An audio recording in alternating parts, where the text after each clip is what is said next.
Did you ever see Ace Ventura? No. Get Bye! out! Get out! Yeah, I would kick my own Yeah. ass. Yeah, dude. Ace Ventura is one of those, like... You know, man, that's like 50% of my whole personality is I saw Jim Carrey as Ace Ventura 1 and 2. I saw that when I was like 6, 7 years old, and it just, that's, my entire life is chasing that comedic high. As a kid, I was like, that's the coolest guy ever. So, like, as a kid, I would just act like I was like Ace Ventura. As a 36-year-old man, I'm still doing that. Yeah. I mean... You know what I mean, though? Just your life, man. You do what you want to do. Yeah. Until that woke mob comes up knocking, dude. You know? Just kicks the door in. Oh, yeah. And they're like, he's appropriating Ace Ventura. Yeah, it's like... You don't have a pet detective license. Yeah, where's your pet detective license? Yeah, exactly. You're canceled. They just string me up and cancel me in the town center. Yep. Town square, which is Twitter. Yeah. X. The everything app. X. But yeah, man, I fucking saw the shit out of Ace Ventura. That might be a movie I can safely say that might be a triple digit. That might be a triple digit movie for me. Yeah.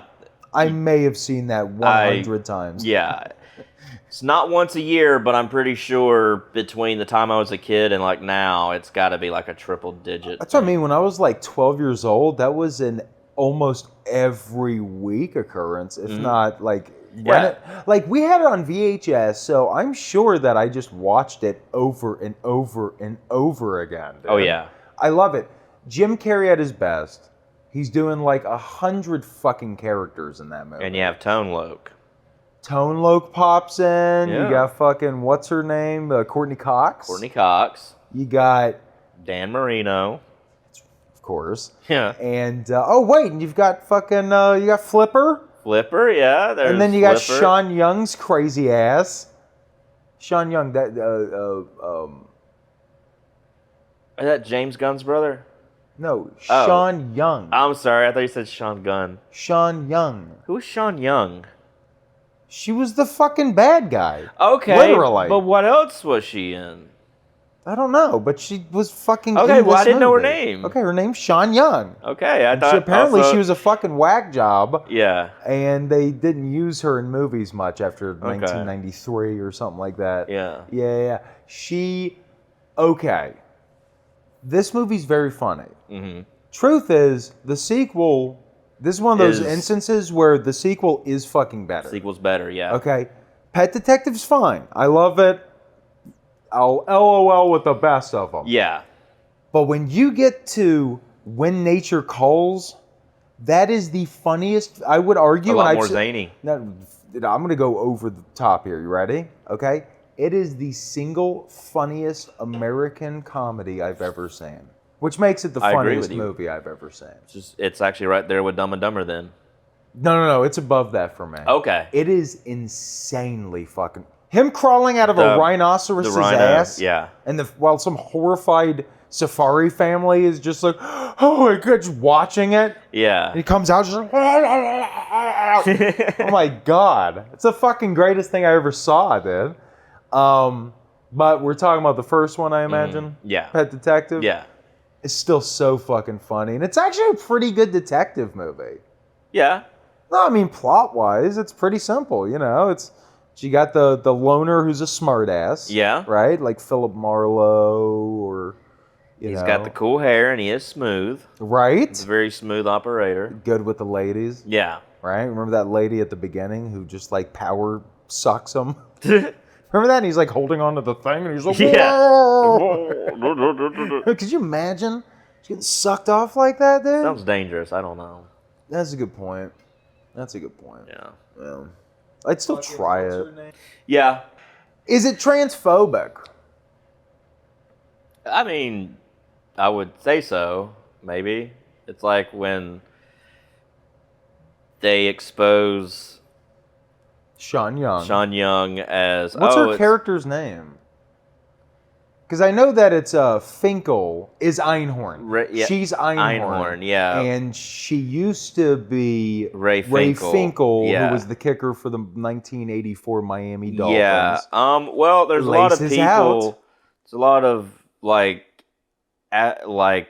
when it cuts to like the cops is like, "Ah!" Yeah, and they're all just like puking. Yeah, but then you also have earlier when Ace figures out that it's Ray Finkel, that he like goes to the shower and is like, eh. Yeah, and he burns his clothes and like he's been raped. And he like takes a fucking plunger to his face and Yeah. all that.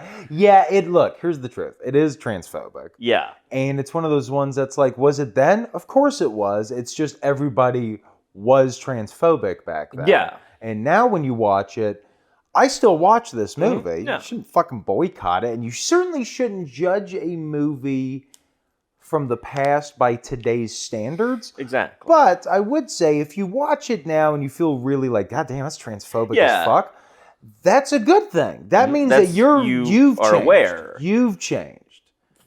Yeah. You know, but yeah, it is pretty fucking transphobic. Having said that, it's still pretty Still fucking funny. Still kind of funny. It is still kind of I fucking can't funny. help it. Well, just the fact that when he spins her around and he's just like, he's got the worst case of hemorrhoids I've ever seen. Yeah, and you see like the bulge from the back. Yeah. I saw this movie in theaters as a kid, 1993, 94, I think. 93, possibly. I think so. 4. So I'd have been 5 or 6. Yeah. And I remember asking my parents as we were sitting there, I was like, what's that? Like pointing at when he spins her around, looking at the bulge. I don't know what the fuck that was. Yeah, your parents were like, it's a dick. Yeah, it's a dick. That was my mom. It's a dick and balls. My mom was a cabbie. Yeah, she has a cigar in her mouth. She had the cigar, and she had the fucking cabbie hat. It's a dick and balls. Get over it. Yeah. Get over it. Oh, man. But, yeah, did you think it was believable, the romance between him and Courtney Cox? Like when it gets serious, they're back at her place? No, of course not. No. That's the thing about like comedies is when like a lot of Gen Z will say stuff like, I don't want sex scenes in movies because they're just insane. Yeah. Having said that, in a comedy where it's just the most insane bullshit character of all time, do you need like a tender lovemaking scene or a tender we're really it just seems like close to around each that other? time that every movie needed it. Didn't matter. No, but yeah. That was definitely the era for that, where people were like, "What's the '90s? We gotta have some fucking," you know? Yeah, Bloodsport did that with the 2 men. No, John Claude Van Damme and the chick, where it was like, he's already in the tournament fighting. I don't see how this is going. And he's obviously gay. Yeah. Look, we definitely have to talk about Bloodsport soon because, like, I love it because it's essentially gay porn. Phil, as a gay man, the reason I watch Bloodsport is because it arouses me like it was intended. Why do you like it? It's a very I like the story. Oh, like when the pizza delivery man whips his dick out in a porn. That's not a story. No, there's no story to this movie. It's gay sex. It's not. It's gay sex on crank. Okay, it's gay sex. Okay. And that's why I love gay sex. Said Ace Ventura. And Ace Ventura. Ace Ventura. Alrighty then. Where's the boys? Alrighty men. There you go. Nailed it.